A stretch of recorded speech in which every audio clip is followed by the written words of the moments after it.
We're here with Sam Duncan. He is a justice of the peace in Washington County. Sam, thank you so much for joining us. How are you? I'm well, absolutely. Well, hey, listen, last night Fayetteville here in Washington County passed a face mask ordinance, and we were wanting to know if you could tell us more about that. Sure. So obviously I'm a resident of Fayetteville and a citizen of Fayetteville, taxpayer in Fayetteville, but not on city council involved, so I can just speak from my personal perspective as a citizen. It's interesting anytime you have government mandated things, especially when it comes to incurring risk. And really essentially taking away people's power of choice. So as you know, the ordinance passed unanimously yesterday to require face masks in businesses. And there were some exceptions with you'll still be able to eat a meal out, but you have to wear a mask as you enter a restaurant as you do today. There are other things like while you exercise, you don't have to wear a mask. But just reading the ordinance, it's interesting. I think it'll mostly impact shopping experience. And then if there are larger gatherings of 10 or more where you're unable to socially distance, you will be required to wear a mask. Sure. In your opinion, what does that do to businesses, especially small businesses in Fayetteville? I think it has a huge impact on small business. Mainly any mandate like that, in my opinion, discourages people getting out and shopping, getting out and doing things. And kind of as I mentioned, it takes away people's power of choice. So you add this mandate, it puts stress on the business because now they've got one more thing they have to deal with and keep up with. The customer now has another stress point and takes away their power to choose to go in with a mask or without a mask. But guess what? Down the road in Springdale or down the road in Rogers or even up the road a little further in Bentonville, they don't require a mask. So if I want to continue to have the power of choice, I can just drive to Rogers and shop there instead. So I think it's definitely going to have an impact on business because it adds one more layer, one more piece of friction, as they like to say, to the shopping pattern. Well, what can Fayetteville citizens do at this point? I mean, is there anything that you guys are doing, anything that we're doing to kind of, combat this or even comply to it? What are our options?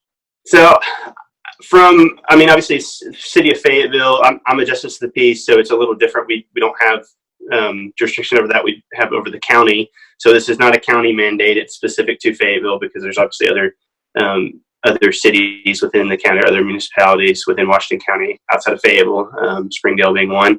I think you can contact your state rep.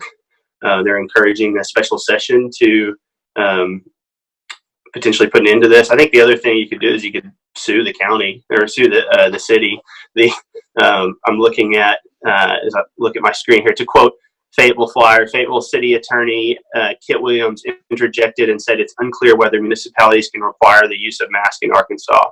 Williams said it hasn't yet been litigated, but he believes state law prohibits cities from passing their own safety measures during a pandemic. And he referred to a 2017 state statute that hands full power to the State Board of Health and Public Safety Regulations. So even our own city attorney says that we doesn't actually know that this will hold up. Three key things I think about this is obviously the impact of business is, as mentioned, you have another regulation, another mandate, another thing that businesses have to deal with, and then also consumers have to deal with, adding a piece of friction to the shopping.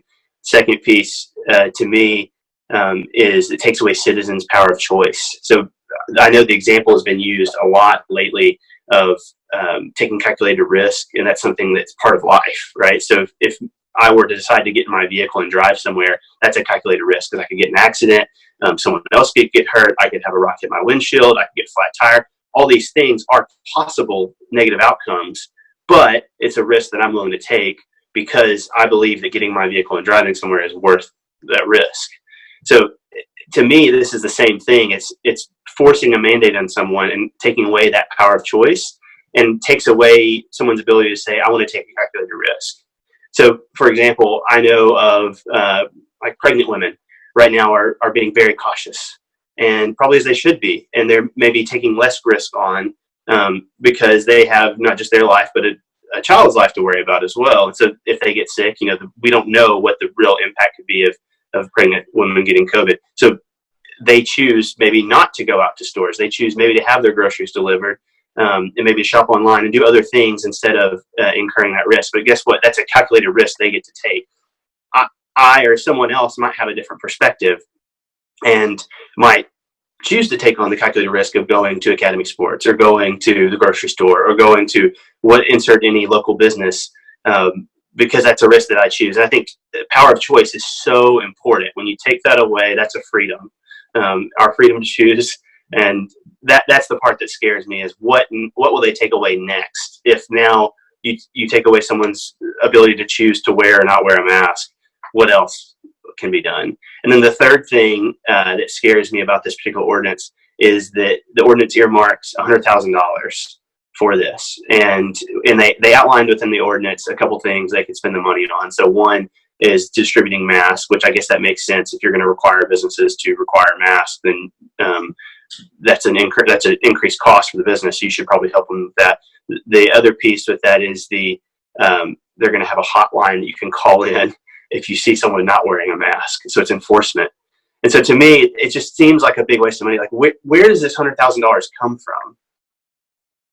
I mean, where does this come from? So we've got businesses that are earning less revenue, which means they're paying less taxes. And then we have increased cost.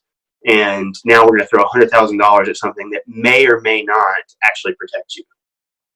So that's the part that's scary to me. I guess 3 key points: impact to business, citizens' power is removed, and this seems to me reckless spending. Yeah, we're here with Sam Duncan, Justice of the Peace in Washington County. Sam, thank you very much for your time. Awesome. Thanks.